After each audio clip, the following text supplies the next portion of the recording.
देखिए ये पैंट की कटिंग कर दी थी मैंने कल, जो आपको दिखाई थी। अब बच्चा इसकी स्टिचिंग कर रहा है और फर्स्ट टाइम बच्चा सिल रहा है। बिल्कुल इजी तरीके से पैंट की सिलाई कर सकता है बच्चा। आप देखिए, मैं आपको स्टेप बाय स्टेप दिखाऊंगी। पहले इसने फ्रंट इसी का आसन जोड़ा है। जैसे हम फर्स्ट टाइम बच्चा कोई काम कर रहा है, इसकी सिलाई आसन कैसे लगा लेंगे बिल्कुल, और इसको हम अच्छी तरह से डबल कर देंगे। दोनों लेंगे हम।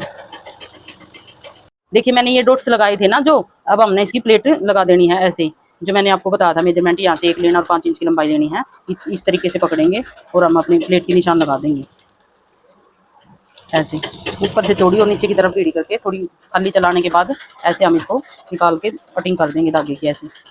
ये आसन की तरफ से तो ऊंचा होता है और लेंथ की तरफ से कम होता है। अब इसमें बच्चा कंफ्यूज हो जाता है कि प्लेट कैसे लगानी है। इसका बिल्कुल सिंपल तरीका है। इसको हम ऐसे फोल्ड करेंगे और जो हमारा 3 इंच का मैंने निशान लिया था, 3 इंच का, वो इंची टेप के साथ, और बैक पीस हमारा जो लेंथ हो है उसकी तरफ से कम होता है और आसन की तरफ ज्यादा होता है। इसका सही मतलब बच्चा कंफ्यूज हो जाता है कि प्लेट कैसे लगाएंगे हम। इसकी प्लेट लगाने का सबसे आसान तरीका यही है। जो हमने 3 इंच का निशान लिया था, मैंने कटिंग करते हुए दिखाया था, उसको हम 3 इंच को ऐसे मिला के और इसका हम सेंटर बना लेंगे और 1 इंच पे ऐसे निशान लगा कर 5 इंच की लंबाई की प्लेट लगा देंगे। इस तरह से हमने इसकी प्लेट की फिटिंग लगानी है हमने ऐसे। ये बैक पीस में भी और मैंने फ्रंट पीस को भी ऐसे तैयार कर लिया है। और मैंने इसमें पॉकेट लगानी थी, मैंने पॉकेट लगा के भी अपनी फ्रंट पीस को तैयार कर दिया है। मैं पॉकेट अलग वीडियो बनाऊंगी, अगर इसमें बताती तो मैं ज्यादा लंबी वीडियो बन जाती है, इसलिए मैंने दिखाया नहीं है। मैं बाद में बनाऊंगी इसकी स्पेशल वीडियो, ठीक है। इसके बाद है ना, हम ऐसे इसको मिला लेंगे एक तरफ से और इसकी बिल्कुल सीधी करके ऐसे आधा इंच का कपड़ा रखते हुए फिटिंग लगा देंगे। जो जिस हिस्से पर हमने पॉकेट लगाई थी उस हिस्से पर ऐसे हम इस पर सिलाई लगा देंगे बिल्कुल सीधी। देखिए हमारी ये पट्टी है, मैंने पट्टी की कटिंग करी थी, 4 इंच की चौड़ाई थी। लंबाई मेरी ये कम पड़ती है, इसलिए मैंने जोड़ लगाने के लिए इसमें बीच में ऐसे जोड़ लगा लूंगी। मैं इसको ऐसे सिलाई के साथ जोड़ लूंगी बस। देखिए मैंने बैक पीस और फ्रंट पीस की एक साइड की सिलाई कर ली है। अब मैं इस पर पट्टी लगाऊंगी। जो मैंने 4 इंच की पट्टी कटिंग करी थी वो फोल्ड होने के बाद 2 इंच की रह जाएगी। मैं उल्टी तरफ इसको लगाऊंगी ताकि ये उल्टी तरफ से मेरी ऐसे उल्टी तरफ आ जाए और इसमें मैं पट्टी और लास्टिक एक साथ ज्वाइन करूंगी। जैसे देखिए जैसे बच्चा कंफ्यूज हो जाता है कि ये आसन वैसे ऊंचा है एक तरफ से, तो हम पट्टी कैसे लगाएंगे। बिल्कुल भी कंफ्यूज होने की दिक्कत नहीं है। यहाँ पे बिल्कुल सीधी ऐसे करके सिलाई लगा देनी है आपने, ऐसे पकड़ के। फिर ये पट्टी लगने के बाद आपकी ऑटोमेटिक स्ट्रेट हो जाएगी। देखिए मैंने पट्टी लगा के तैयार कर दिया है और पट्टी लगाने के बाद मेरी कुछ ऐसे से दिखाई दे रही है ये। और ये मेरा फ्रंट और बैक दोनों हिस्सों पे एक साथ मैंने पट्टी को लगा दिया है। अब मैंने इसकी कमर 14.5 इंच तैयार रखनी है, और तो मैं लास्टिक बैक पीस के लिए 14 इंच की काटूंगी। आगे मैंने फ्रंट पे मैंने पट्टी लगानी है। ये पट्टी की लंबाई मेरी 15.5 इंच बैठती है, वो मैं कटिंग करके आपको लगाते हुए दिखाती हूँ। देखिए जैसे मैंने मेजरमेंट में बोला था कि मेरी कमर 26 इंच की थी, उसमें मैंने 2 प्लस करने थे, 28 हो गया था। 28 का आधा 14 इंच होता है। बैक के लिए मैंने लास्टिक की कटिंग करी है 14 इंच की, और ये मेरी आगे की जो पट्टी बनेगी बुकरम के साथ, वो मैंने मेरी है 16 इंच की। तो साइड में थोड़ा 1 इंच में चला जाएगा। अब कैसे ये आपको लगानी है वो देखिए।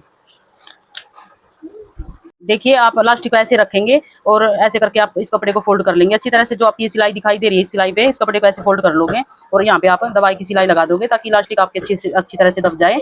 और आप लास्टिक की खिंचाई करेंगे तो बाहर नहीं निकलेगी, दिक्कत नहीं आएगी। अब आप ऐसे घुमा लोगे मशीन के पंजे को ऐसे करके, और फिर जैसे भी ये कपड़ा आप ऊपर की तरफ कर लेंगे और ये आपकी पट्टी ऐसे आराम से बिल्कुल इजी तरीके से लग जाएगी। ये यहाँ पे आपने सिलाई लगानी है, लास्टिक के ऊपर नहीं आपकी मशीन चलनी चाहिए, नीचे होनी चाहिए आपकी फैब्रिक पर। अगर जो आप प्लास्टिक पर चली गई तो लास्टिक खींचेगी नहीं बाद में, क्योंकि हमारे पास जो बैक का हिस्सा वो ज्यादा है, लास्टिक हमारी 14 इंच की है, ठीक है। देखिए हमारी जो लास्टिक है वो बैक पीस में गल के आ गई है यहाँ तक, और ये मेरी जो पॉकेट लगी हुई है यहाँ पे मेरा फ्रंट हिस्सा शुरू हो जाता है। जो हमारी पेस्टिंग बुकरम है वो उसको हम इसके ऊपर ऐसे रख देंगे अच्छी तरह से इतनी अंदर की तरफ, और इस पर ऐसे रख के यहाँ पे बिल्कुल अच्छे से धीरे धीरे ऐसे करके हम सिलाई लगा लेंगे ऐसे करके। और आप इसको पकड़ के रखेंगे, ये आप ऐसे चेक कर लेंगे, ऐसे अपनी तरफ को घुमा कर ऐसे चेक करेंगे कि लास्टिक यहाँ पे है और बुकरम यहाँ पे है। आप इसके ऊपर सिलाई लगा देंगे ताकि दोनों यहाँ पे अटैच हो जाएं, बिल्कुल अच्छी तरह से सेट हो जाएं। ये काम हमारा एक साथ ही हो जाएगा, अलग अलग करने की जरूरत नहीं है, बिल्कुल आराम से करेंगे, ध्यान से हो जाएगा इजी तरीके से। अब आप ऐसे बिल्कुल जैसे अपनी लास्टिक पे किया था काम ऐसे ही कर सकते हो। इस पे कोई दिक्कत की बात नहीं है। अगर जो पेस्टिंग के ऊपर हमारी चल जाती है, बुकरम पेस्टिंग के ऊपर सिलाई, कोई दिक्कत नहीं है, क्योंकि ये हमने बढ़ानी नहीं है, बिल्कुल इसमें फिट करनी है। ये ऐसे लास्टिक और पेस्टिंग को, बुकरम पेस्टिंग को इसमें अटैच कर दिया है। अब मैंने इसको ऐसे खींच लेना है ताकि बैक का पीस हमारी अच्छी तरह से फैल जाए बुकरम। और इसमें ऐसे करके बीच में बिल्कुल इसके सेंटर में सिलाई लगानी है ऐसे करके। इसको हमने अपनी तरफ खींचना है और खींचते हुए ऐसे हम इस पर बीच में सिलाई लगा देंगे। अगर हम इसकी खिंचाई नहीं करेंगे तो हमारी लास्टिक नहीं बधेगी। इसमें ऐसे सिलाई लगानी है बीच में खिंचाई करके। देखिए लास्टिक पर मैंने सिलाई लगाने के बाद कुछ ऐसे हो जाएगी हमारी पट्टी। और अब इसको हम ऐसे फोल्ड करके अपनी कमर का मेजरमेंट ले लेंगे, क्योंकि मैंने बताया था जैसे कि आपको 14.5 इंच की मैंने कमर रखनी है। वैसे 14 रहनी थी मेजरमेंट के हिसाब से, लेकिन उसको गुड़िया को थोड़ी लूज डालनी है बिल्कुल हल्की सी, इसलिए मैं 14.5 पर निशान लगा दूंगी। 14.5 पर निशान लाने के बाद ऐसे मैं बिल्कुल सीधी सिलाई कर दूंगी साइड की। देखिए जहाँ भी इलास्टिक और पेस्टिंग का जोड़ आया था उसको मैं अच्छे से ऐसे पक्का कर दूंगी। पक्का करने के बाद अच्छी से फिनिशिंग दिखाई देगी हमारी ऐसे। बिल्कुल धीरे धीरे करना है ये काम, क्योंकि यहाँ पे मोटा फैब्रिक हो जाता है। जो छोटी मशीन नहीं होती वो कम चलती है मोटे फैब्रिक पर। ऐसे हमारी पक्की हो जाएगी। ये अपनी लेंथ की लंबाई का निशान लगाना है। जहाँ पे मैंने वो प्लास्टिक डाली थी और बुकरम, वहाँ से हम लेंथ की लंबाई लेने के लिए मैंने इसकी 38 इंच की तैयार रखनी है। यहाँ पे आके मैं निशान लगा लूँगी। और मैंने 2 इंच एक्स्ट्रा फैब्रिक लिया था, आप लोगों ने देखा था, ठीक है। उसके बाद यहाँ पे आने के बाद मैं अपने आसन की तरफ जाऊँगी और इसका अच्छे से मेजरमेंट रहे, अच्छे से फिनिशिंग आई, यहाँ से आसन मिला लूँगी इस तरह से। और इस कपड़े को बिल्कुल एक सारा ऐसे इक्वल करते हुए लेके आने के बाद मैं इसको ऐसे अच्छी तरह बिछा लूँगी। जितना मेरा यहाँ पे आया था निशान, यहाँ पे मेरा 2.2 डंडे आया, 2.2 आया है। यहाँ पे मैं 2.2 पर निशान लगा लूँगी इस तरह से, और मैं यहाँ पर कट लगा दूँगी।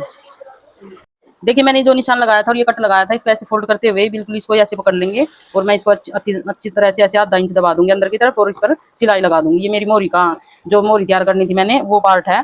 इसको ऐसे अच्छी तरह से हम फिनिशिंग के साथ सिलाई लगा देंगे। और मैंने मोरी का निशान लगा दिया है और आसन की तरफ आसन मिलाते हुए बिल्कुल ऐसे दोनों पीसों को सेट करते हुए मैं यहाँ पे मैंने 1 इंच का निशान लगाया है।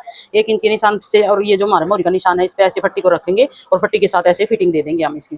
दोनों टांगों पर हमने ऐसे काम कर लेना है। उसके बाद यहाँ से मैं सिलाई दे दूंगी इसकी।